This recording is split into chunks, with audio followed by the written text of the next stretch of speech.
जी नमस्कार। हम लोग अर्थशास्त्र की कुछ महत्वपूर्ण शब्दावली की चर्चा करेंगे। देखिए, अर्थशास्त्र में बहुत से शब्द आते हैं जिनको यदि हम लोग पढ़ें तो समय गुजर जाएगा। और जहां तक मेरी बात है तो अभी तक इतने ज्यादा छात्र मेरे यहाँ पढ़े हैं कि उनके द्वारा बहुत से प्रश्न हमसे पूछा गया और उन प्रश्नों के उत्तर देने के क्रम में अथवा उन प्रश्नों के उत्तर खोजने के क्रम में मेरे पास जो भी थोड़ा सा कम ज्ञान था वो भर गया। तो अभी के समय में करीबन इकोनॉमिकल वर्ड 3,500 से ज्यादा मैं जानता हूं, 3,500 से ज्यादा। लेकिन प्रतियोगिता परीक्षा में मैं देखा हूं कि वो सारे शब्द नहीं आते, बस बहुत कम शब्द आते हैं। ज्यादा से ज्यादा अगर 25 वर्ड हम पढ़ लेते हैं तो किसी भी एग्जाम में इकोनॉमिकल टर्मिनोलॉजी से एक भी प्रश्न नहीं छूटेगा, बशर्ते समझ के साथ पढ़ना चाहिए। अगर समझ के साथ हम लोग नहीं पढ़ेंगे तो दिक्कतें आ जाएगी, क्योंकि कई बार पूछ देता है कि निम्न में से बैंक दर के बारे में क्या सही नहीं है, बैंक दर के बारे में क्या सही नहीं है। अब ऐसी स्थिति में यदि बैंक दर के बारे में हम नहीं जान रहे हैं तो क्या उत्तर देंगे हम लोग? तो सारा जानना होगा, तब छांटेंगे कि इसमें से क्या गलत हो सकता है। तो इसलिए समझ के साथ पढ़ना जरूरी है। केवल रट्टा मारना या क्वेश्चन उत्तर जो आप खोजते हैं कि वन लाइनर हो, तो वन लाइनर से कुछ जीके आपके सही हो सकते हैं।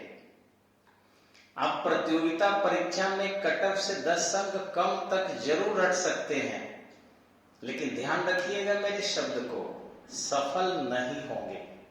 रट्टा मारने से या आप वन लाइनर पढ़ने से सक्सेस नहीं होंगे।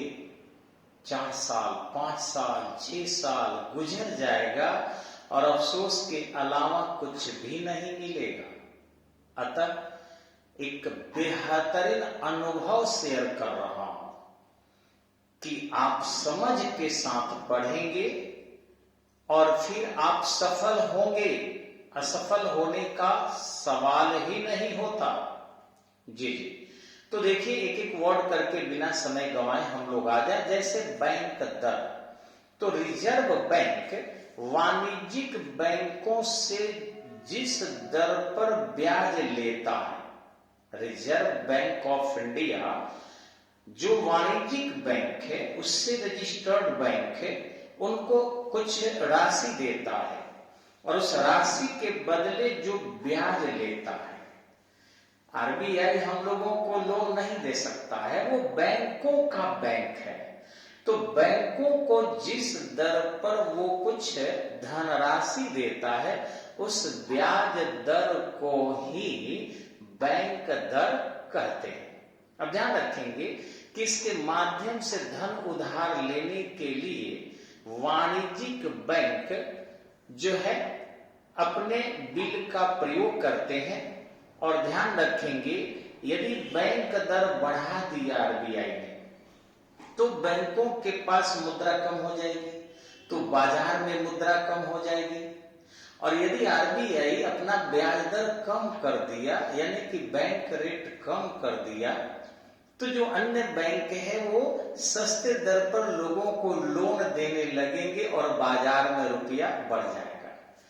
तो प्रभाव पड़ता है। अगर मुद्रास्फीति को रोकना है या फिर बड़े पैमाने पर जो है वस्तुओं के कालाबाजारी को भी रोकना है, तो वैसी स्थिति में आरबीआई बैंक रेट बढ़ा देता है। और यदि बाजार में वस्तु की बिक्री कम हो रही है, मुद्रा अस्फीति की स्थिति उत्पन्न हो गई है, तो तो फिर उसमें मुद्रा को बैंक रेट कम कर देता है ताकि मुद्रा बाजार में बढ़ जाए। ये आरबीआई के माध्यम से कंट्रोल होता है। ऐसे तो बहुत तरीके हैं बाजार को कंट्रोल करने का, लेकिन बैंक दर के माध्यम से यही होगा। नेक्स्ट है आपका रेपो रेट, यानी आरबीआई द्वारा वाणिज्यिक बैंकों से वसूली जाने वाली वैसी ब्याज दर जिसमें अर्थव्यवस्था में तरलता को भरता है, यानी कि इंजेक्ट करता है, अर्थात इसके माध्यम से सूक्ष्म अवधि के लिए रिजर्व बैंक ऑफ इंडिया एक ब्याज दर तय करके कुछ राशि लेता है या 1 दिन से 15 दिन के लिए उधार लेता है। यह एक अर्थव्यवस्था के लिए इंजेक्शन भी माना जाता है और इस तरीके से आपके अर्थव्यवस्था को या बाजार में पूंजी की तरलता को निर्धारित करने का कार्य रिजर्व बैंक ऑफ इंडिया द्वारा किया जाता है।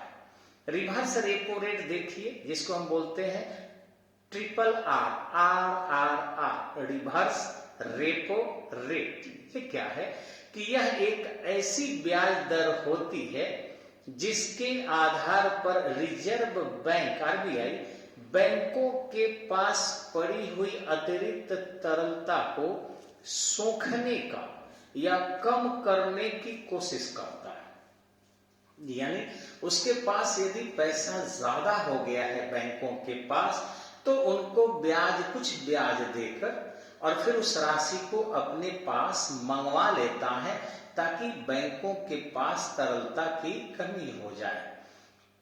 रिवर्स रेपो रेट के अंतर्गत वाणिज्यिक बैंक अपनी अतिरिक्त तरलता को जमा करा सकते हैं।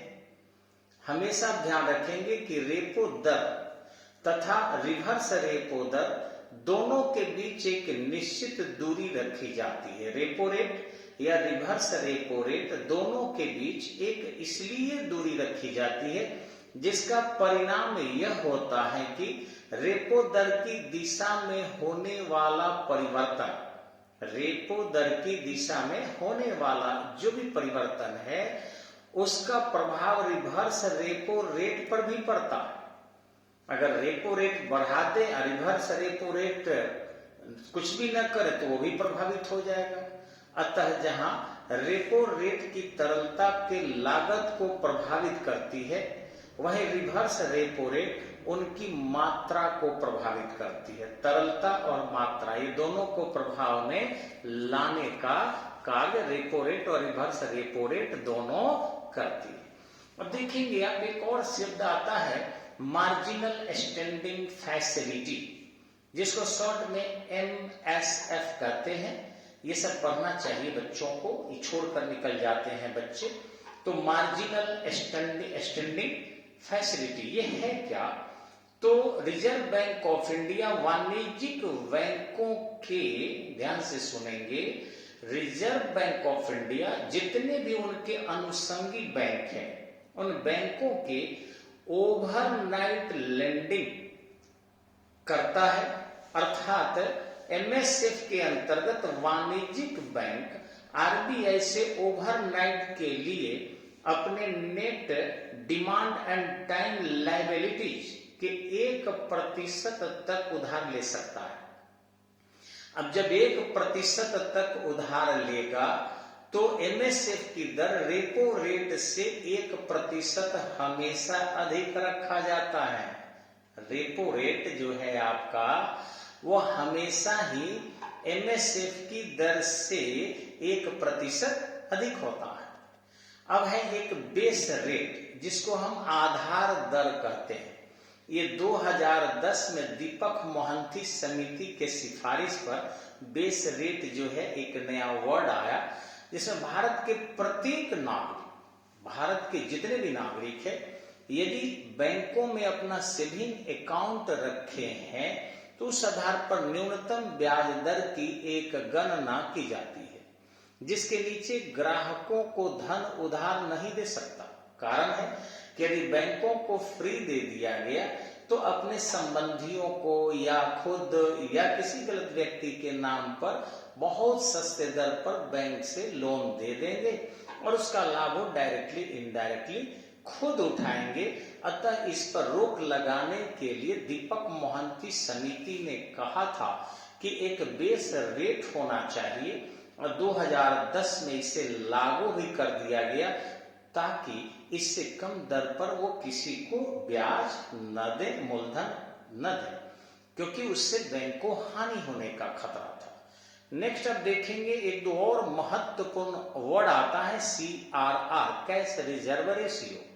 देखिए भारतीय बैंकों को अपने पास जो भी मुद्रा आती है, जो भी तरलता आती है, उसमें से एक निश्चित राशि रिजर्व बैंक ऑफ इंडिया के नाम पर कैश के रूप में रखना पड़ता है। अब इसलिए रखा जाता है ताकि बैंक कभी दिवालिया न हो। दूसरा कि यदि ग्राहक उसके डिमांड करते हैं, मान लीजिए सेविंग अकाउंट का राशि मांगने आ गए या फिक्स डिपॉजिट जो किए उसको तोड़ दिए, तो वैसी स्थिति में वो पैसा बैंक कहाँ मांगने जाएगा देने के लिए। तो ऐसा रिजर्व बैंक ऑफ इंडिया तय करती है कि कैश रिजर्व रेशियो भी आप रखिए जो मेरे नाम पर ही रखिए, भले ही वह 4% ही क्यों ना हो।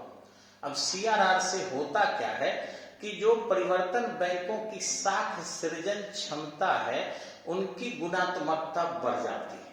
अगर साख न हो तो बताइए कैसे। मान लीजिए मेरे पास ही बहुत पैसे आ रहे हैं और मैं सबका जो है आंख बंद करके कपड़ा खरीद लूं, गहना खरीद लूं, ठीक से खेत खरीद लूं, जमीन खरीद लूं, और कल मान लीजिए कोई आ गया मेरे पास कि मैंने आपको 2000 रुपया दिया है और फिर हम आपको बाद में 1000 दे देंगे, मेरा कुछ 1000 पैसा लौटा दीजिए, और मैं कहूंगा मेरे पास है नहीं, तो मेरी साख का क्या बट्टा नहीं लगेगा।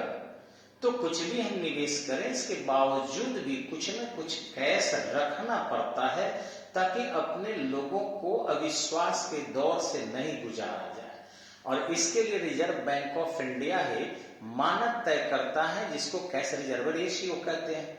अब यदि कैश रिजर्व रेशियो बढ़ा दिया जाए, निवेश नहीं होने दिया जाए, तो वैसी स्थिति में मुद्रास्फीति की दर क्या होगी, कम हो जाएगी। और यदि CRR को कम कर दिया जाए तो बैंक के पास कम डिपॉजिट यानी राशि सुरक्षित रखना है तो ज्यादा राशि वो बाजार में भेज देंगे। तो बाजार में जब ज्यादा राशि जाएगी तो वैसी स्थिति में बाजार क्या हो जाएगा, आपका ज्यादा मुद्रा का हो जाएगा, और बाजार में जब भी मुद्रा ज्यादा जाएगी तो वैसी स्थिति में आपका मुद्रास्फीति हो जाएगा। तो इस तरीके से CRR के माध्यम से भी आपके इन्फ्लेशन डिफ्लेशन को कंट्रोल किया जाता है।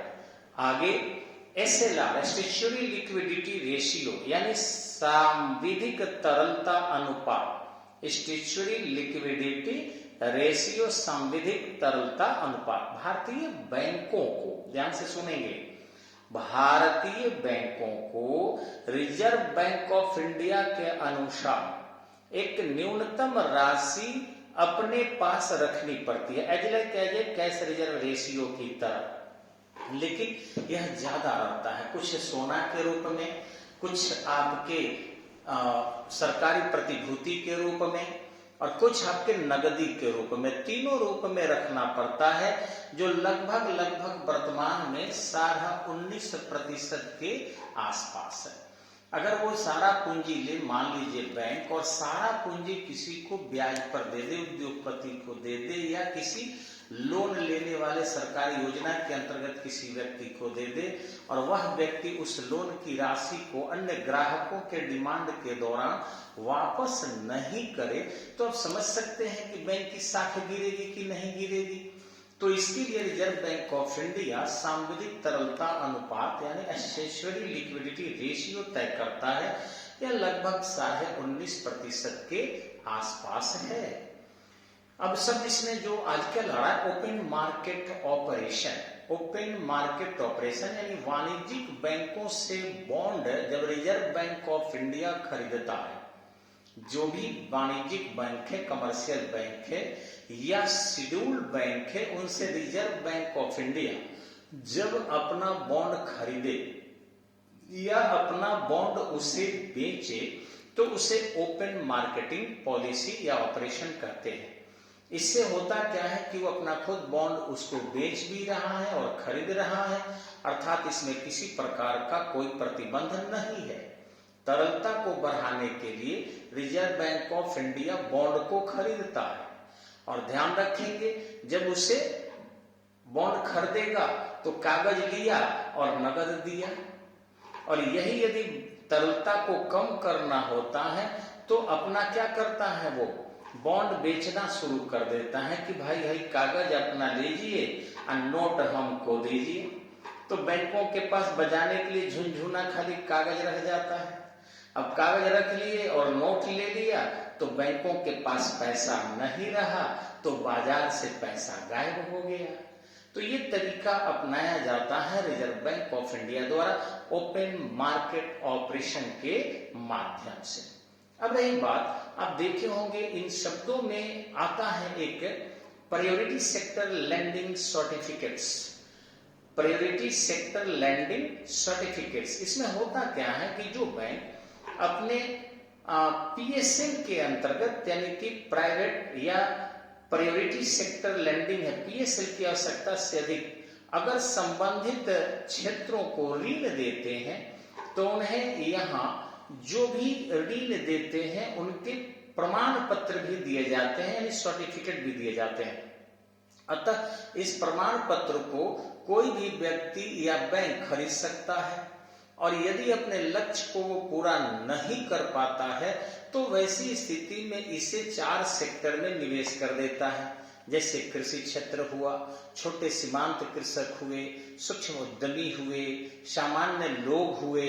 लेकिन इसमें एक सीमांकन है कि प्रायोरिटी सेक्टर लैंडिंग अगर आप करते हैं और सर्टिफिकेट देते हैं तो इसमें आपको 25 लाख रुपया से स्टार्ट करना होगा, और वहीं तक की इसकी सीमांकन की गई है, क्योंकि बैंक इसमें अधिक रिस्क नहीं ले सकता और न अधिक जनता पर विश्वास ही कर सकता है।